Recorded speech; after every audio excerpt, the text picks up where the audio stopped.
ID ஊழியர் கவின் கொலை வழக்கானது சிபிசிஐடிக்கு மாற்றம் செய்யப்பட்டிருக்கிறது. கூடுதல் விவரங்களை செய்தியாளர் சாலமன் வழங்கிக்கலாம். சாலமன், இந்த வழக்கு விசாரணையின் முழு பின்னணியும் விவரிங்க.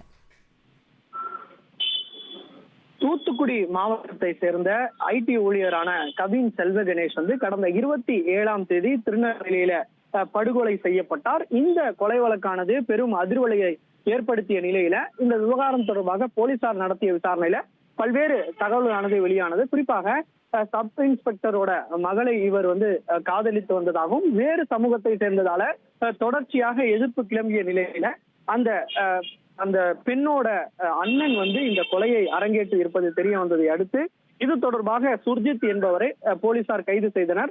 கைது செய்யப்பட்ட இவர் மீது குண்டர் தடுப்பு சட்டம் உள்ளிட்ட பல்வேறு நடவடிக்கையில எடுக்கப்பட்டது. மேலும் இவருக்கு நீதிமன்ற காவலும் வழங்கப்பட்டிருக்கிறது. இந்த நிலையில இந்த குற்றஞ்சாட்டப்பட்டவரோட தந்தை மற்றும் தாய் ஆகியோர் தமிழ்நாடு காவல்துறையில சப் இன்ஸ்பெக்டர்களாக இருப்பதால அவர்களை உடனடியாக பணியிடை நீக்கம் செய்யப்பட்டனர். மேலும் இவர்கள் காவல்துறையில இருப்பதால உரிய விசாரணை நடைபெறாது என பல்வேறு குற்றச்சாட்டுகள் எழுந்த நிலையில தற்போது இந்த வழக்கானது சிபிசிஐடிக்கு மாற்றி தமிழக காவல்துறை டிஜிபி சங்கர் ஜிவால் ஒரு உத்தரவு பிறப்பித்துள்ளார்.